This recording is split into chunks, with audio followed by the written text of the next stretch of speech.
গত ৪৮ ঘণ্টায় মাথা খারাপ ঐতিহাসিক কিছু ঘটনা ঘটে গেছে এআই এর দুনিয়ায়।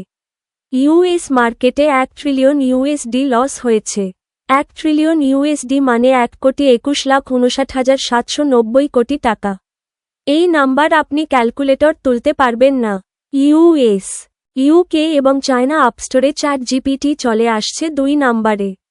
নেভিডিয়া মার্কেটে লস করেছে $৫৯৩ বিলিয়ন। এই সমস্ত কিছু পেছনে দায়ী চাইনিজ একটা ওপেন সোর্স সাইড প্রজেক্ট।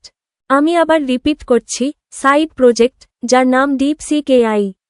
এই ডিপসিক এআই এর আর এক মডেল এতটাই বেটার পারফর্ম করছে, যেটা চ্যাটজিপিটিতে পেইড মডেল ০১ কাছাকাছি। এই পর্যন্ত ও ঠিক ছিল। এরপর দেখলাম একজন ওপেন সোর্স ডিপসিক আর1কে একটা রাস্পবেরি পাইয়ের মধ্যে রান করেছে, যেটা কিনা ২০০ টোকেন পার সেকেন্ডে চলে। ভাবা যায় আমার আপনার পকেটে একটা অফলাইন পাওয়ারফুল এআই থাকা সম্ভব। ডিপসিক নতুন একটা মডেল রিলিজ দিয়েছে যেটার নাম জেনেস প্রো। এটা ইমেজ জেনারেট করতে পারবে এবং ভিজুয়াল আন্ডারস্ট্যান্ডিংকে আরও বেটার করবে। যারা টেস্ট করেছে তাদের থেকে জেনেছি এটা চ্যাটজিপিটি এর ডাল ইমেজ জেনারেশন থেকে বেটার। শুনতে খুব মজা লাগছে না? ধাক্কাটা আপনি এবার খাবেন যখন শুনবেন। চায়না যাতে এই খাতে ভালো না করতে পারে তার জন্য আমেরিকা অনেক আগেই চিপ রপ্তানি ব্যান করে রেখেছে। চায়না যাতে নিজে চিপ বানাতে না পারে এজন্য বিভিন্ন কোম্পানিতে নানারকম নিষেধও দিয়ে রেখেছে।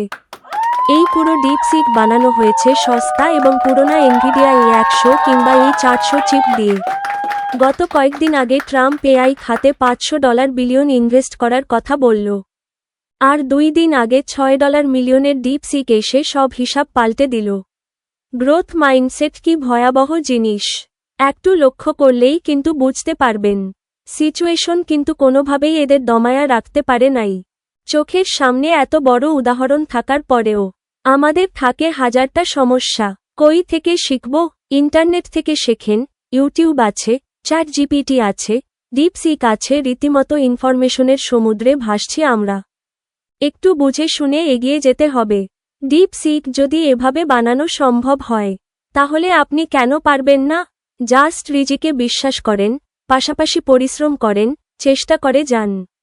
সফলতা আসবেই, ইনশাআল্লাহ।